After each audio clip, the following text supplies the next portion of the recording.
kumbona wa mugabo oya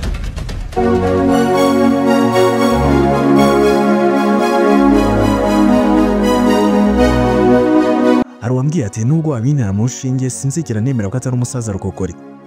Uyu yitwa Bijobija wateye urujijo rwashushubije benshi intekerezo kubera kumwazaho byinshi.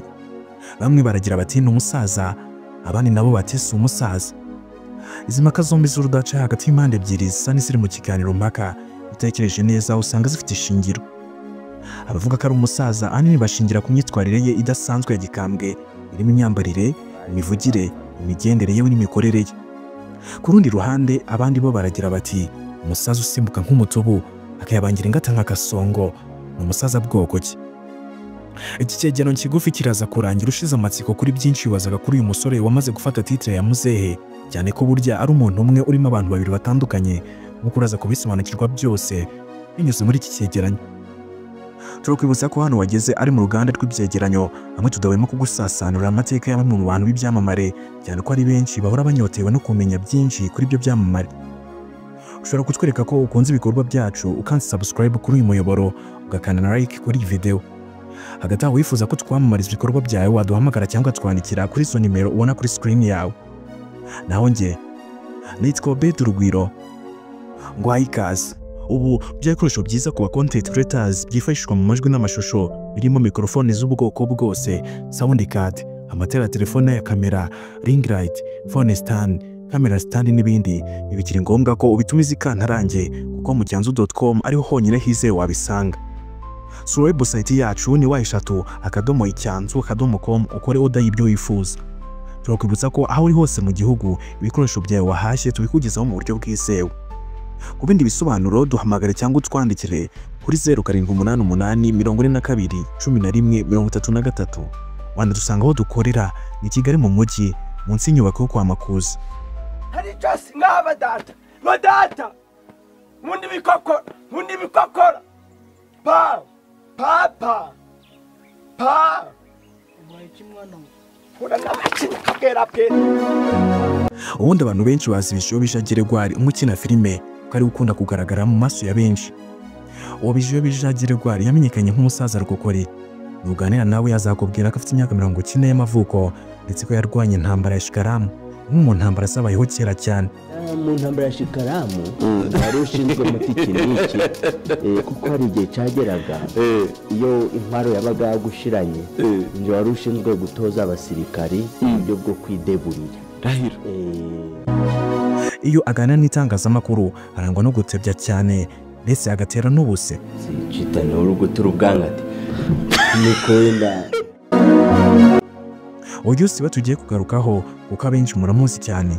Abone wowe wabyumvise neza, tugiye kurebera hamwe Bijobija abenshi bahora banyotewe kubona no kumenya. Ntucikwe. Amazina ye ni Manesabayo Prosper, yamamaye nka Bijobija Geregwari muri sinema. Yavutse mu 1995, avukira mu karere ka Musanze, umurenge wa Muhoza ahazwi nko kuri Sotiro. Aya Musanze yavukiye ni naho yize kugeza soreje secondaire muri GS Muhoza ya mbere mu ishami ry'imibare, ubutabire n'ibinyabuzima MCB. Nabayeho mu buzima bubi, bwana bwanjye nabayeho ndi imfungwa. Kuva mu bwana bwe Manesabayo Prosper yabayeho mu buzima bubi cyane bwo kwishira isazi mu jisho, isari yarasumbye iseseme, ko yisanze ari imfubyi buri akiri muto cyane kuko ababyeyi be bapfuye afite imyaka 2 gusa acyonka. Ikindi ngo nta murumuna we cyangwa mukuru we afite. Kuba muri ubwo buzima ngo ni ibintu byamuteye ibikomere iyo yumvaga abana bahamagara ababyeyi babo. Aganira na Cheta Magic yagarutse ku munsi yari yagiye gusura nyina wabo, maze abona umwana ahamagara mama we, bituma yibuka ko yakuze nta babyeyi abona kandi atazi aho baba. Niko kubaza nyina wabo aho ababyeyi be baba, maze yamubwira ko bapfuye, bimutera agahinda. Avuga ko yiza yisumbuye yibana mu buzima bwo kwicwa n'inzara. Ibyo rero byatumaga yicara mu ishuri kubw'umubiri, nyamara ibitekerezo bye byibereye ku cyari burye. Ati nyiri umunyeshuri inzara yarankubise, uburyo mwarimu yajyaga ku kibaho akandika note, najya kubona nkabona yatangiriye hino ageze nk'iriya hirya, abandi barangije kwandika nkashigukira hejuru, abandi agarutse, ubwo nabaga nibaza nti ndararira iki. Bijobija kandi avuga ko ageze umwaka wa 4 segonderi yarariraga ibidodoki byonyine. tekereza ko niga nko mu mwaka wa 4 sogonderi narariraga ibidodoki byonyine bikanuye, nta n'ikijumba nta n'igishiri.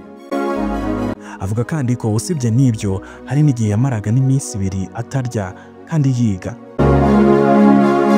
Avuga ko bwari ubuzima bugoranye cyane, aho abayobozi bajyaga bamusohora mu ishuri yabuze amafaranga yo kwishyura, akagobokwa na zimwe mu nshuti ze biganaga bakemera kugabanya ku mafaranga yabo yo kwishyura, bakamwishyurira igice nabo bakishyurira igice, ubuzima bugakomeza. Dore uburyo noneho yaje kwisanga muri sinema. Ubundi byose byatangiriye ku ishuri muri Media Club yaho yigaga sekonderi kuri GS Musa ya mbere. Byatangiye asetsa abanyeshuri bagenzi be bakizihirwa, akanatangaza amakuru, cyane ko burya ngo nabyo abifitemo impano idasanzwe. Nyuma yo gusoza sekonderi nibwo we na bagenzi be barimo Dr Nsabi, Naranyobutumwa n'abandi bashatse icyo bakora bashingiye ku mpano zitandukanye bari bifitemo. Icyo gihe bakoze itsinda baryita Irebero Group, banashinga umuyoboro wa YouTube bawita Irebero TV, batangira gukina komedi batazwi ariko ntibacika intege. Bidatinze witwa Dr Nsabi yaje guhura na Kiramani